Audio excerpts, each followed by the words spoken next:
Então, ao livro do profeta Oséias. O profeta Oséias é o 28º livro do Antigo Testamento e da Bíblia Sagrada de uma forma geral. E ele é o primeiro livro da classe dos chamados profetas menores, dando início assim à última parte do Antigo Testamento.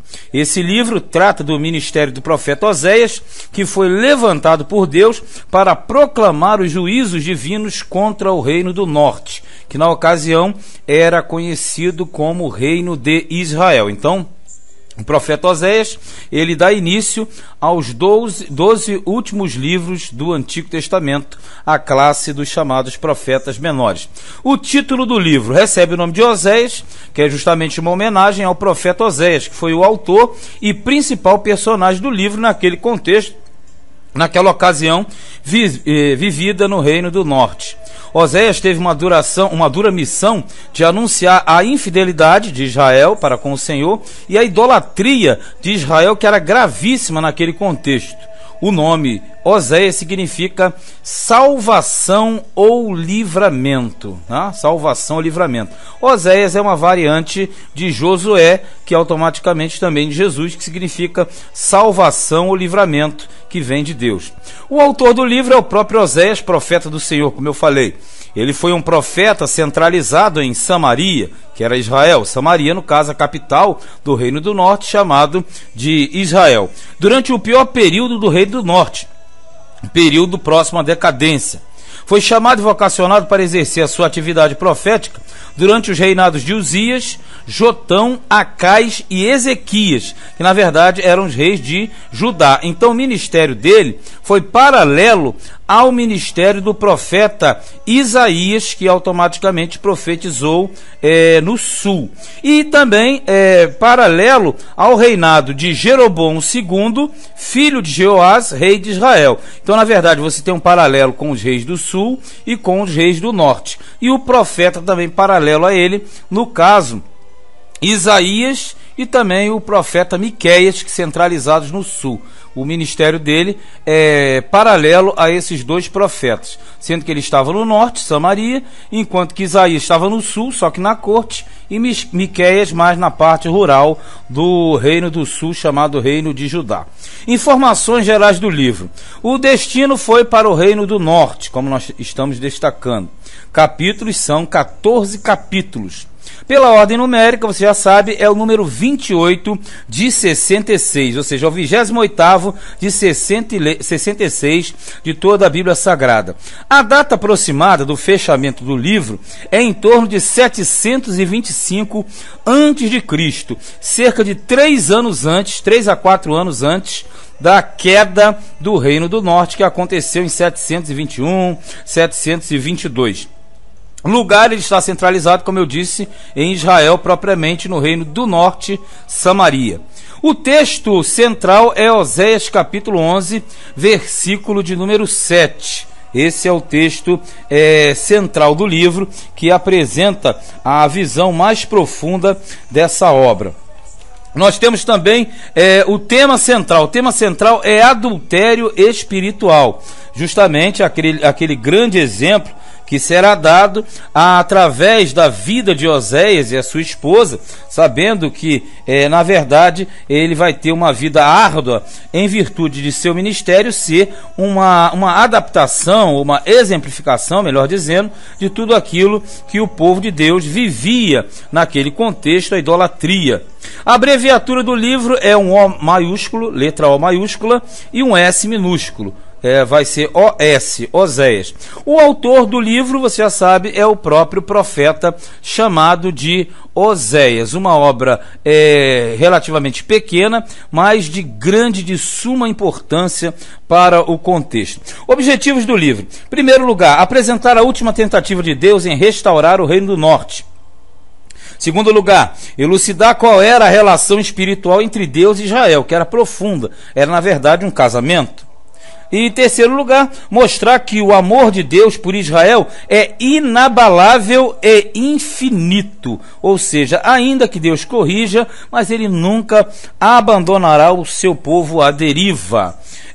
Divisão geral do livro, ou seja, o que permeia esse livro. O livro é dividido em duas grandes seções, isso mesmo, duas partes. A primeira pega do capítulo de número 1 e vai até o capítulo 3, que descreve o casamento de Osés com uma mulher chamada Gomer, uma suposta prostituta cultual, que simbolizaria o amor inabalável de Yahvé por Israel, o amor do Senhor por Israel. Então essa primeira parte é uma apresentação de uma situação aparentemente sinistra, mas que estudando na íntegra, profundamente, a pessoa entende perfeitamente qual era o enredo e o objetivo desse livro. Apresentar uma relação entre Deus e Israel, exemplificada por Oséias e Gomer. Também na segunda parte, que pega do capítulo 4 ao 14, aí sim descreve como Gomer, que era a esposa de Osés, o abandonou e vai atrás de outros amantes, que simbolizavam Israel, desviando-se de Yahvé, do Senhor no caso, e seguindo a outros deuses, praticando assim o adultério espiritual. Conteúdo do livro. Esse livro apresenta um registro do ministério de Oséias e sua mensagem acerca do descontentamento de Deus para com Israel, em virtude do seu desmoronamento espiritual. Isso aconteceu desde Jeroboão, passou e intensificou-se em Acabe. Oséias anunciava ao povo sua transgressão, além de proclamar a condenação divina que estava prestes a vir. Deus ordenou a Oséias que tomasse uma mulher de prostituições. Essa prostituição, você tem que entender que era no sentido de servir a outros deuses, era uma israelita que servia a outros deuses e não uma prostituta, literalmente falando, a fim de simbolizar a infidelidade espiritual de Israel, que era a esposa do Senhor, no caso Yahvé, mas que foi infiel aos seus votos de fidelidade. Então, na verdade, era uma esposa infiel ao Senhor, que era Gomer, infiel a Oséias. A extensão histórica do livro. O livro de Oséias possui uma esfera de ação que vai desde o reinado de Jeroboão II, porque tem o Jeroboão I, que foi o primeiro rei de Israel, até o reinado de Oséias, rei de Israel. Lembrando que esse Oséias rei não é o Oséias profeta que escreve o livro. Esse Oséias rei foi o último rei de Israel, digo do reino do norte. Isso abrange um período de aproximadamente 40 anos, cerca de 765, melhor dizendo, antes de Cristo, a 725 antes de Cristo, poucos anos antes da queda de Samaria, como eu falei, em torno de 721. O nome alegórico do livro, você sabe que aquele nome marcante, que nós lembramos rapidamente o livro, é justamente o livro da infidelidade, pois descreve o declínio espiritual e moral de Israel, que havia abandonado ao Senhor e a sua aliança, indo após os deuses pagãos, o que caracterizava um adultério espiritual. Então, na verdade, Israel deixou o Senhor, seguiu deuses pagãos. Fazendo isso, ele estava adulterando contra o Senhor. Principais personagens do livro: Beeri, que era o pai de Oséias, é citado no início. Oséias, o próprio profeta. Uzias, o rei do sul, citado por ele, ou melhor, na introdução. Jotão, também rei do sul. Acais, também rei do sul. E Ezequias, também rei do sul, rei de Judá. Já depois aparecem os reis do norte, no caso Jeroboão II, Joás. Aí vem o personagem também Azarias, que é citado também como rei, que é dentro do contexto do Reino do Norte. E temos Gomer, que é, no caso, a esposa dele.